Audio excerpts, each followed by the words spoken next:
part bien, Diable du Vivier. On a une faute par contre de Descartes-Macat. Descartes-Macat qui a été remis mais qui retombe dans le galop et ça va être compliqué pour Descartes-Macat. Darling du Coglet, Kazakh Popo à l'extérieur, vert et noir est bien parti.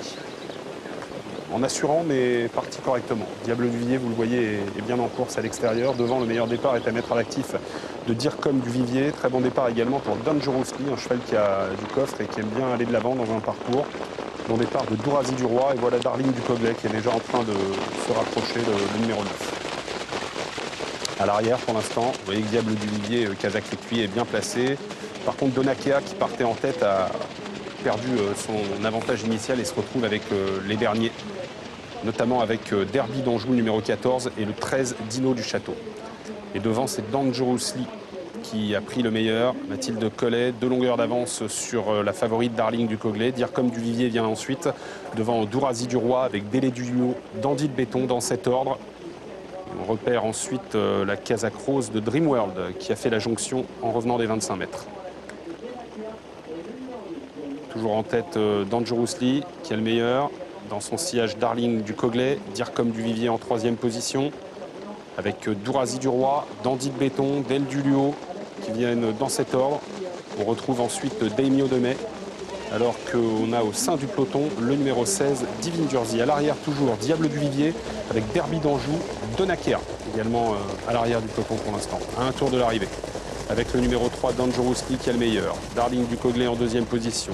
Dandy de Béton est 3e. Bel effort de Divine Jersey, une jument qui avait réalisé de belles choses à l'automne de l'an passé, mais qui n'a pas répété cette année. Elle semble bien lunée aujourd'hui. Elle vient facilement en 2e position. Dircom du Vivier est 4-5e avec à son extérieur le numéro 1, Dourazi du Lois, le 12, Daimyo de Mai venant plus loin devant Délai du Luo. Et Diable du Vivier n'a toujours pas entamé son effort, alors qu'on aborde le début de la ligne d'en face, avec toujours en tête depuis le départ Dangerously, avec cette fois-ci Divine Jersey, le numéro 16, qui est passé 2e devant Darling du Coglet, qui commence à être sollicité.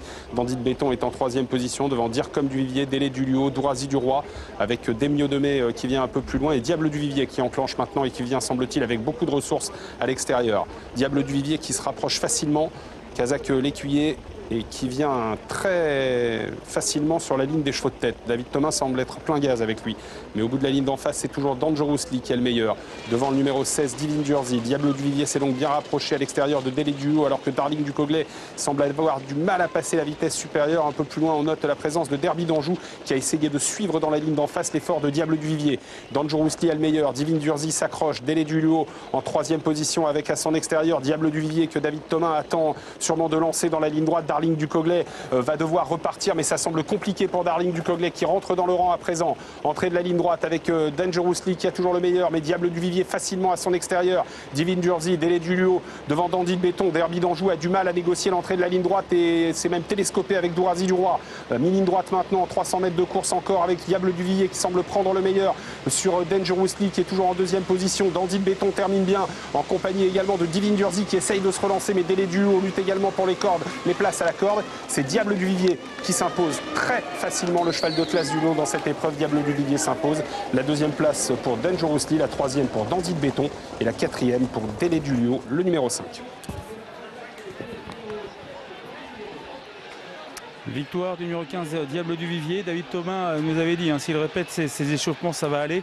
Mais on a senti qu'il a pianoté. Il s'impose le 15 devant le numéro 3, Dangerously. J'ai l'impression que le 7, Dandy de Béton, est 3e aux dépens du numéro 5, Del du Luo. 15, 3, 7 et 5 pour les 4 premières places. On notera un dernier kilomètre pour ses premiers pas sous la selle de Diable du Vivier.